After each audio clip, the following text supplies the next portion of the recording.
wanted to ask you, when you hear from the Wall Street Journal, a political prosecution in Michigan, how do you react to that? Shame on that writer. Shame on you. And I hope this makes it to whoever wrote that.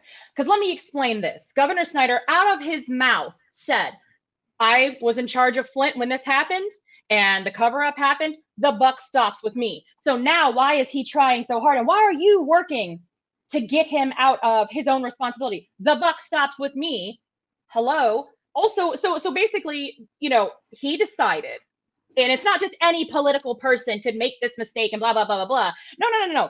Let's not forget that he chose to take over the city of Flint and all the decision making. He chose to suspend our local democracy. He chose to take away our power and assign it to his unelected appointed officials who reported directly to him. He had to sign off on these deals. He had to sign off on what was going on where. And of course, now we know, thanks to your reporting, that he knew a lot longer than the rest of us. He knew about the Legionnaires and that people were dying. And he could have warned us. We could have taken precautions because Legionnaires is preventable if you do a few certain, things. And if they put a full court press out, like how it's happened sort of with COVID. Now, Legionnaires is a form of bacterial pneumonia. If you don't die from it, guess what? It probably doesn't do a lot of favors for your lungs. Along comes COVID. So that makes us, and for the longest time, as when this all hit, Flint had, the Genesee County in our area, we had a 10 to 12.5% fatality rate. That means people were dying. And even to this day, right now, we have close to a 2.5% fatality rate, which is far higher than the United States, the state of Michigan, all that great stuff. Because we have a weakened and compromised immune system and, damaged lungs, which just made it a playground, I'm sure, for COVID to come on in and make it super easy.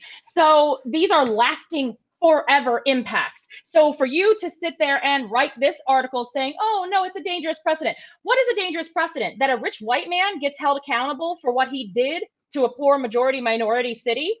That he let people die? That he covered it up and he knew about it? And that he decided to ignore our local officials, our people, and just move forward with this, fraudulent financial deal. So that way, his backers and investors and all that stuff, they wouldn't get angry and they would be able to make their, make their money. They'd be able to profit. There you go. Bulldozed. He being the one unilaterally in charge, him and the state of Michigan bulldozed Flint over and the people who are dying and the people who are forever damaged and the children and the miscarriages and the fetal deaths and the issues that we're still facing today. So this guy didn't just back into somebody else's car, which could possibly get him a $1,000 fine like he's got with his little misdemeanor. Thanks for watching, and make sure to tune in to Status Coup's nightly show at 6 o'clock Eastern time right here on youtube.com/StatusCoup.